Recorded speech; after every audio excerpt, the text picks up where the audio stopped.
आज आधार ने देश भर के तकरीबन 125 करोड़ से अधिक लोगों को पहचान दी है। UIDAI अब बच्चों, विशेष रूप से 0 से 5 वर्ष के शिशुओं के आधार नामांकन पर जोर दे रहा है।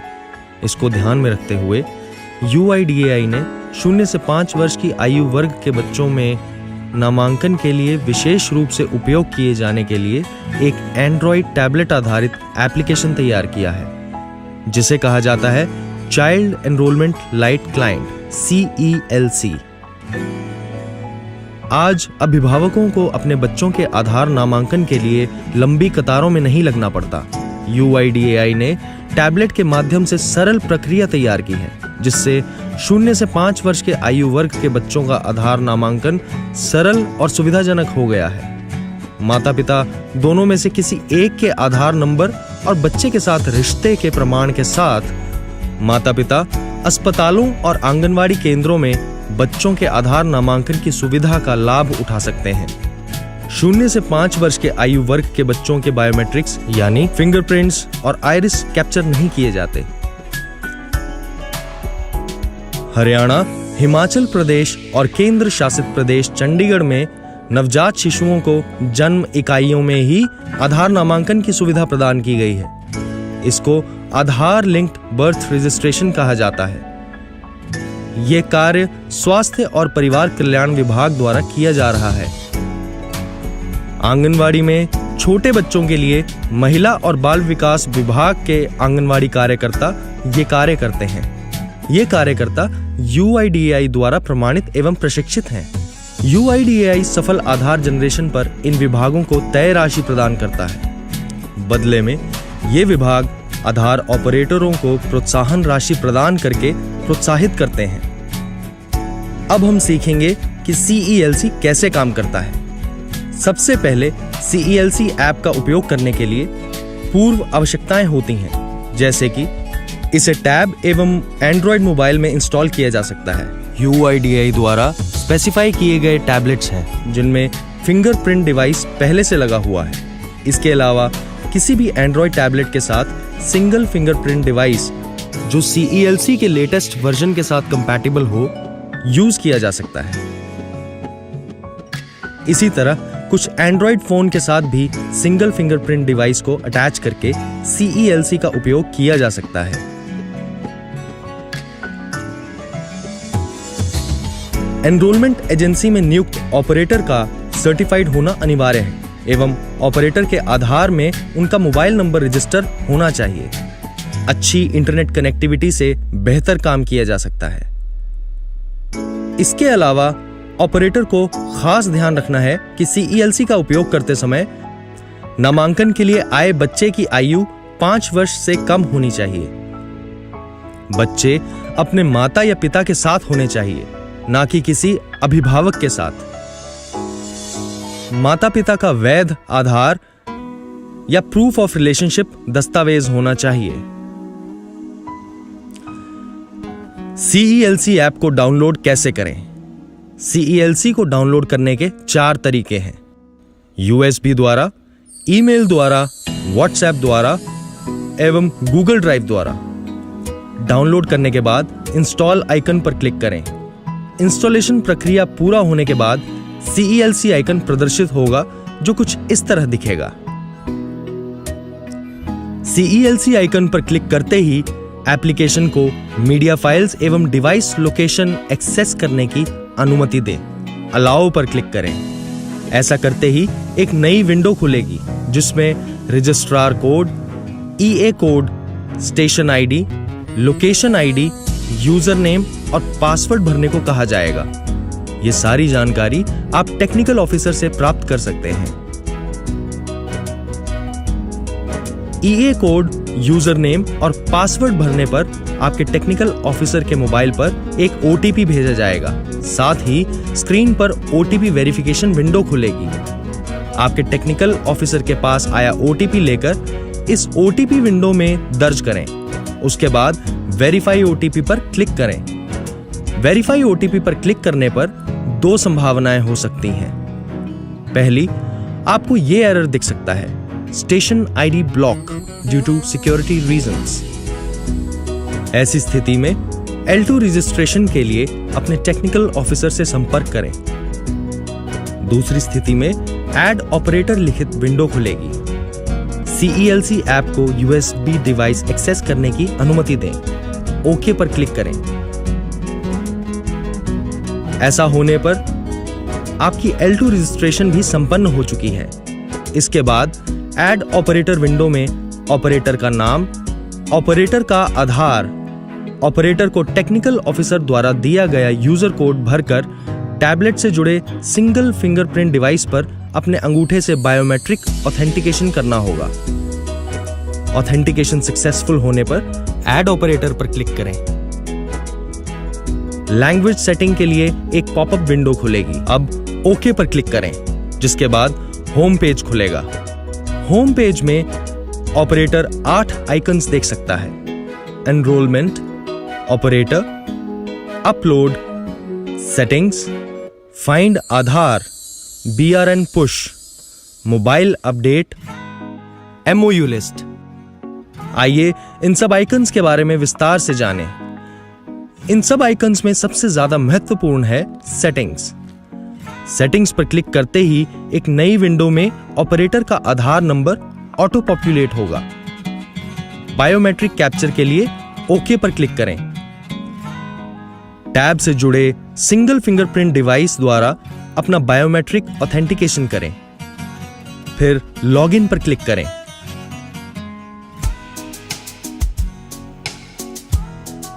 सबसे पहले सेटिंग्स पर क्लिक करिए, जहां पर आप लैंग्वेज सेटिंग्स कर सकते हैं। इसके लिए लैंग्वेज सेटिंग्स पर क्लिक करें और यदि आप केवल अंग्रेजी में नामांकन करना चाहते हैं तो ट्रांसलेशन सेटिंग को ऑफ मोड में सेट करें। इसके बाद होम पेज दिखाई देगा। फिर से सेटिंग्स पर जाएं और इसी प्रक्रिया को दोहराएं।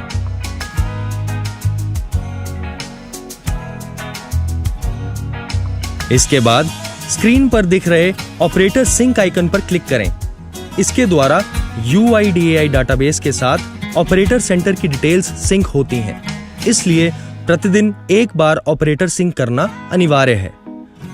केवल centre type, centre name, centre address और पिन कोड डालकर ओके पर क्लिक करें। इसके बाद OTP प्रमाणीकरण की एक नई विंडो दिखाई देगी। ऑपरेटर के आधार में रजिस्टर्ड मोबाइल नंबर पर OTP भेजा जाएगा। OTP एंटर करें और बायोमेट्रिक ऑथेंटिकेशन करें।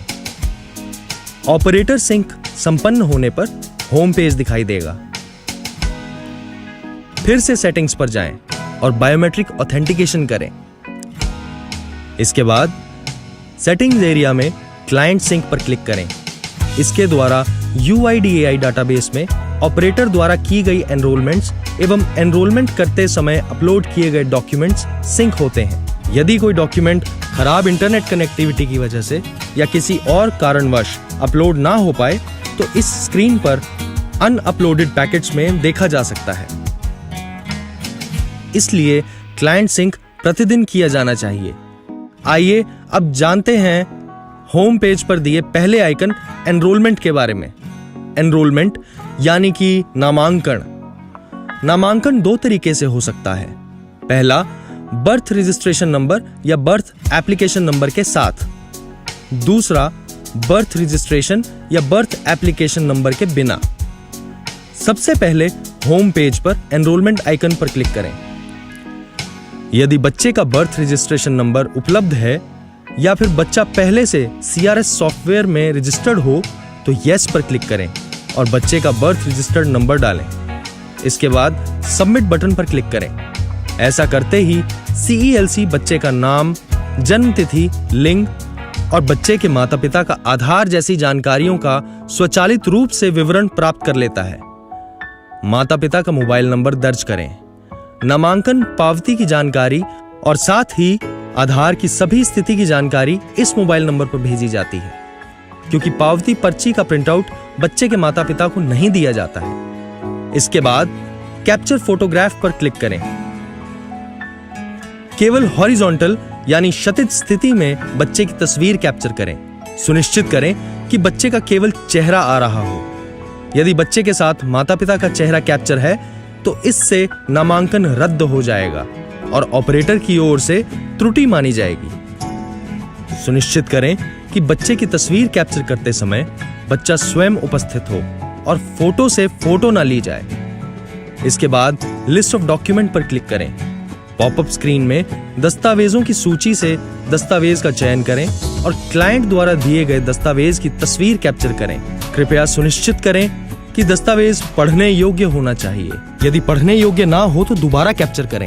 दस्तावेज की सूची में PDS card, ration card, MNREGA job card, CGHS, राज्य सरकार, ECHS, ESIC medical card, pension card, army canteen card, passport, registrar of birth, नगर निगम और अन्य अधिसूचित स्थानीय सरकारी निकायों जैसे तालुक तहसील आदि द्वारा जारी किया गया जन्म प्रमाण पत्र, कोई भी अन्य केंद्र, राज्य सरकार, परिवार के हक का दस्तावेज वैध माना जाता है। इसके बाद माता या पिता में से जिसका आधार नंबर दर्ज किया गया हो उसे प्रमाणित किया जाता है। जब तक प्रमाणीकरण सफल नहीं हो जाता, नामांकन में अगले चरणों का प्रदर्शन नहीं हो सकता। आधार जनरेशन और प्रमाणीकरण के लिए बच्चे के एनरोलमेंट डाटा के उपयोग हेतु अभिभावक की सहमति ली जाती है। इसके बाद रिव्यू पेज पर जाने के लिए रिव्यू बटन पर टैप करें। अगले चरण पर आगे बढ़ने से पहले यदि ऑपरेटर या माता-पिता को दर्ज किए गए डाटा में कोई गलती मिलती है तो उसे रीसेट बटन पर टैप करके ठीक करना होगा। ऑपरेटर को एनरोलमेंट साइन ऑफ करने के लिए बायोमेट्रिक ऑथेंटिकेशन करना पड़ेगा। सफल ऑथेंटिकेशन के बाद नामांकन पूरा करने के लिए पूर्ण नामांकन बटन पर क्लिक करें।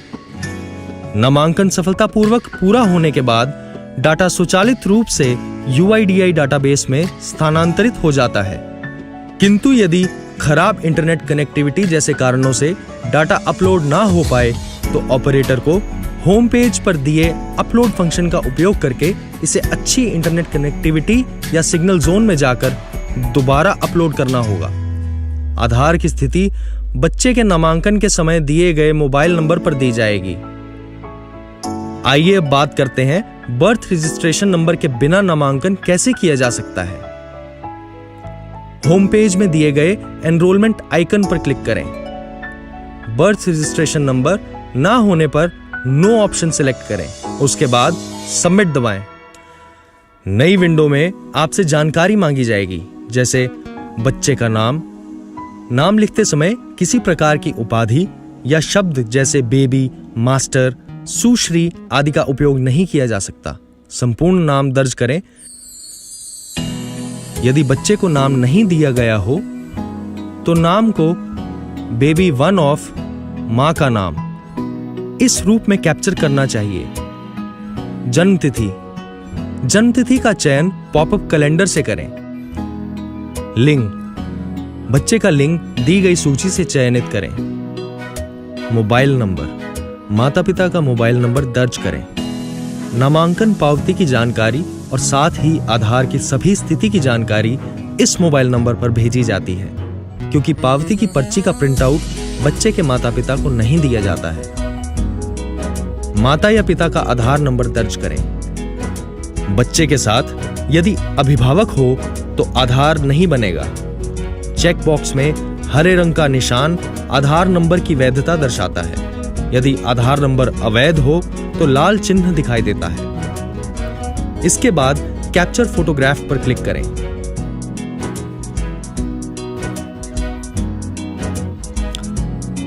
केवल हॉरिजॉन्टल यानी क्षैतिज स्थिति में बच्चे की तस्वीर कैप्चर करें। सुनिश्चित करें कि बच्चे का केवल चेहरा आ रहा हो। यदि बच्चे के साथ माता पिता का चेहरा कैप्चर है तो इससे नामांकन रद्द हो जाएगा और ऑपरेटर की ओर से त्रुटि मानी जाएगी। सुनिश्चित करें कि बच्चे की तस्वीर कैप्चर करते समय बच्चा स्वयं उपस्थित हो और फोटो की फोटो ना ली जाए। इसके बाद लिस्ट ऑफ डॉक्यूमेंट पर क्लिक करें। पॉपअप स्क्रीन में दस्तावेजों की सूची से दस्तावेज का चयन करें और क्लाइंट द्वारा दिए गए दस्तावेज की तस्वीर कैप्चर करें। कृपया सुनिश्चित करें कि दस्तावेज पढ़ने योग्य होना चाहिए। दस्तावेज की सूची में PDS card, ration card, MNREGA job card, CGHS, राज्य सरकार ECHS, ESIC medical card, pension card, army canteen card, passport, registrar of birth, नगर निगम और अन्य अधिसूचित स्थानीय संस्कारी निकायों जैसे तालुक, तहसील आदि द्वारा जारी किया गया जन्म प्रमाण पत्र, कोई भी अन्य केंद्र, राज्य सरकार, परिवार के हक का दस्तावेज वैध माना जाता है। इसके बाद माता या पिता में से जिसका आधार नंबर दर्ज किया गया हो उसे प्रमाणित किया जाता है। जब तक प्रमाणीकरण सफल नहीं हो जाता, नामांकन में अगले चरणों का प्रदर्शन नहीं हो सकता। आधार जनरेशन और प्रमाणीकरण के लिए बच्चे के एनरोलमेंट डाटा के उपयोग हेतु अभिभावक की सहमति ली जाती है। इसके बाद रिव्यू पेज पर जाने के लिए रिव्यू बटन पर क्लिक करें।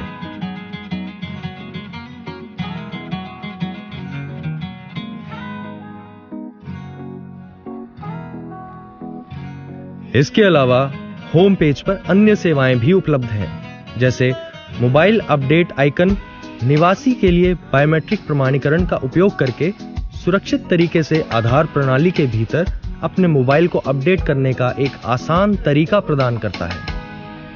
मोबाइल अपडेट बटन पर क्लिक करने पर एक नया पेज खुलता है जो कैप्चा लोड करता है और निवासी से नए मोबाइल नंबर के लिए पूछता है।